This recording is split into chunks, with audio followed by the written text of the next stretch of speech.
my last how-to video has done quite well, so I thought I'd do a little one on how I'm going to build this covered area. I don't know what you'd even call it.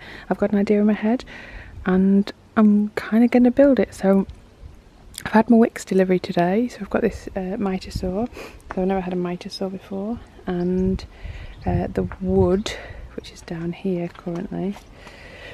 Ignore this other stuff over here, this is all going to the tip. This is the wood I'm going to use, and the roofing that I'm going to use.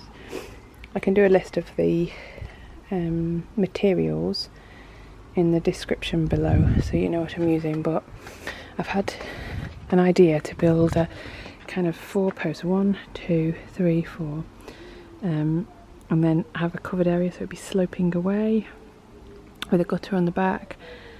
I don't have any plans, it's all in my head, I'm just making it up as I go along, but I could do a little bit of a how-to video. These are how I'm going to mount the posts into the ground. They're called, no, I didn't get these from Wickes, Powapost. So you drive them into the ground and then you pop your posts into them, and then you tighten the bolts, which are on the other side here. So I did a bit of research and people were saying that these were the best rather than the ones that just grip the posts. The ones you have to tighten were better. So that's the ones I've bought, and then the posts I've bought from Wickes. I've just sawn a little bit off the bottom of one of the posts so that I can use it as a driving tool, because although they make a driving tool for the posts so you can use your sledgehammer, it wasn't actually in stock, so I've had to use my own, and I saw in another video that somebody just chopped off a bit of wood to use it as a driving tool. So that's the first step. I need to get these posts into the ground. What is this? It's a post holder. So here's the first update. I've managed to get my first post in, or the post holder. I've not done it up yet, I was just seeing how sturdy it would be. Oops, I'm in the shadow now. So I used my sawn off block piece to put into the post holder, and then I used the sledgehammer, which is now in the shadow, the sledgehammer, to bang it down and drive it right into the ground. So I've just put this in here to see what it looks like, and I think it's going to be a little bit off with the measurements, but there's a way you can fix it apparently. Let's have a look. Oh, look at that. It's not too bad if you do it like that. I've got the second post in.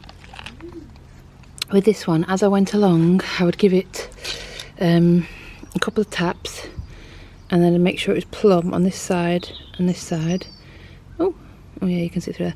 And then I'd give it another couple of taps and make sure it's still plumb there and there. Another couple of taps, because once you get kind of, I don't know, third to halfway in, you can't get it out or move it or anything because they're really sturdy. So it's quite difficult, so I did it to begin with to make sure we were going down right.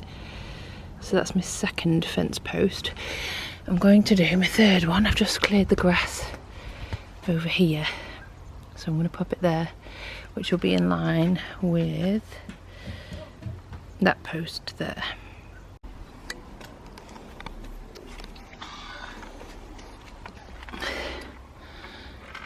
There's my fourth post in. I don't think they're very straight, but, well, I think they're straightish. We'll see when we put the posts in and put the top bits of wood in. So at least I've got all 4 in now, so I think we're going to stop for the day, and tomorrow I'm going to put the posts in and then brace them along the top. My next step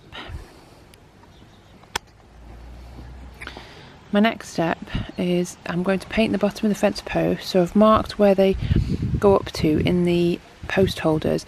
I'm just going to paint them to just preserve them a little bit more, because although they won't be touching the ground, I want to get as many years out of them as possible, so I'm just going to use some wood preserver.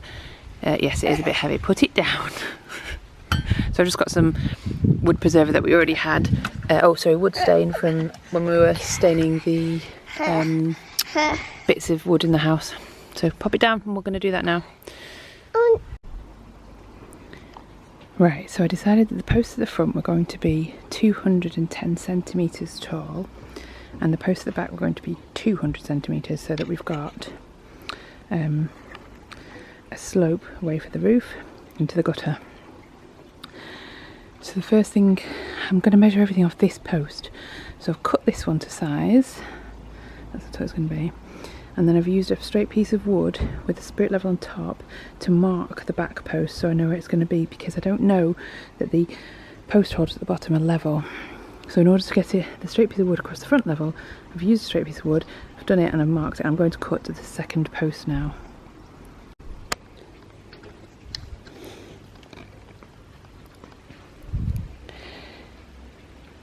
Right, so this is where I'm up to now. I've done all 4 posts, and the front post I've braced it across with this piece of wood and I've screwed it in from the top there.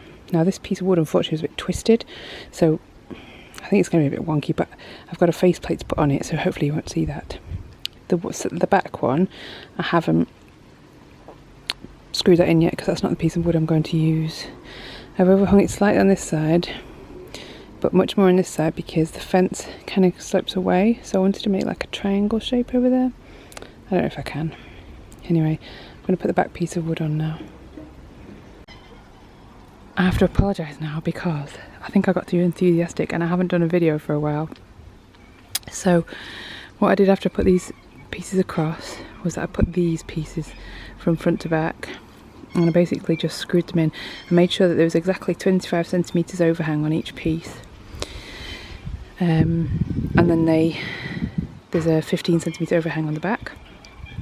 That was so that it was the same length as the plastic roof, otherwise I would have had to cut the plastic roof and I really didn't fancy that. So after I put the front to back pieces on, I then put some more pieces along the length, so one at the back, and then 1, 2, 3,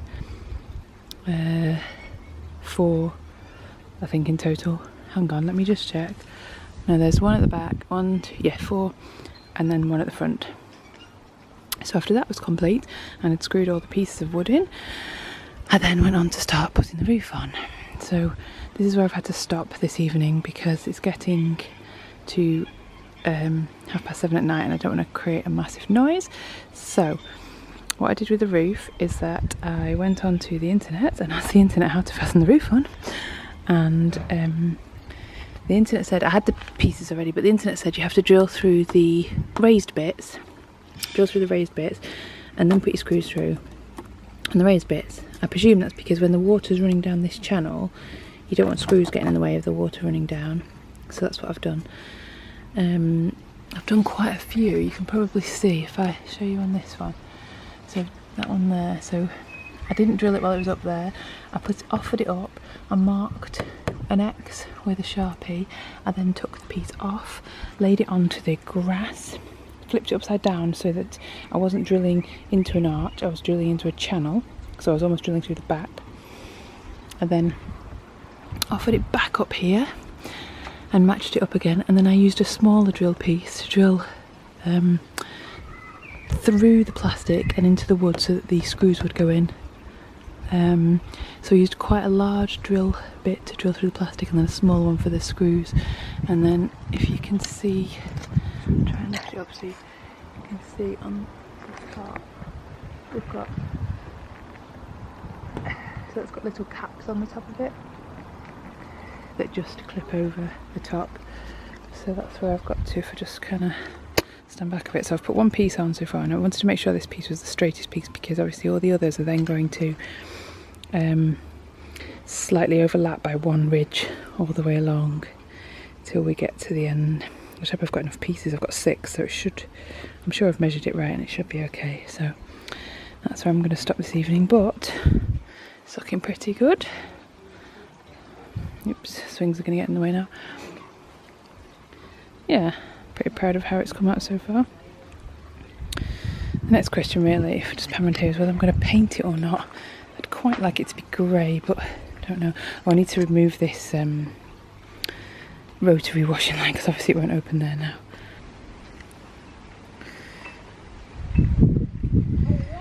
Apologies for the sun, but I'm trying to show you that I've done all the roof now.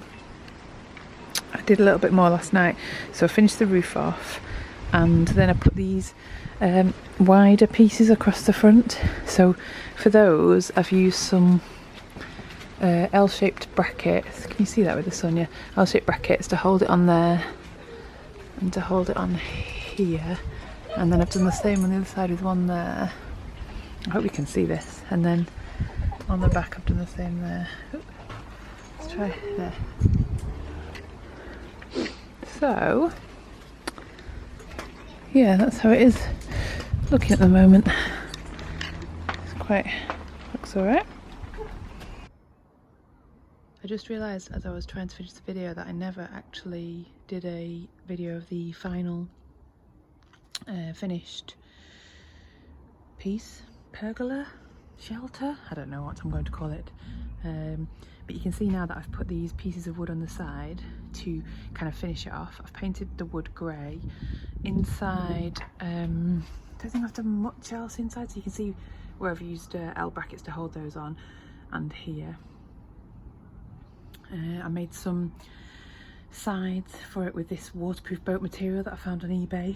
This is a work in progress. It's going to be like an outside fireplace.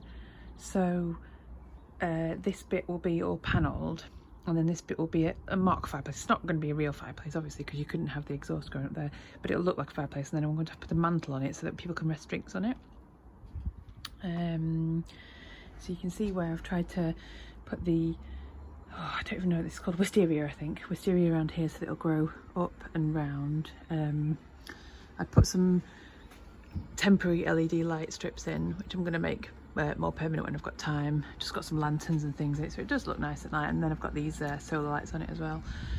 Oh no, I've also finished this barbecue area, and I can't remember if I've got enough video footage to show how I did this, but this is what it looks like finished. And also I've painted it grey here, put these shelves in.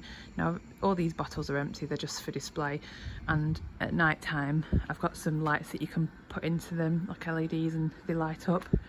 Oh, that's really wonky, that's annoying. Hang on.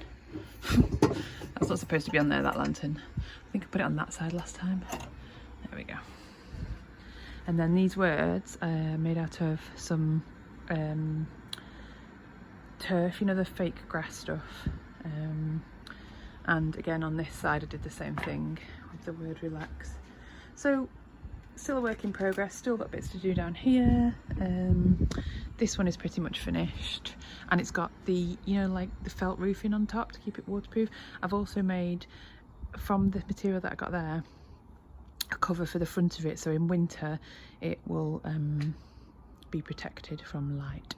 And then these two cupboards underneath have got things like the charcoal and things for the barbecue. So yes, that's what it looks like finished. This washing line obviously doesn't open anymore, so I need to remove that, but I've just not done it yet. But that's the finished article.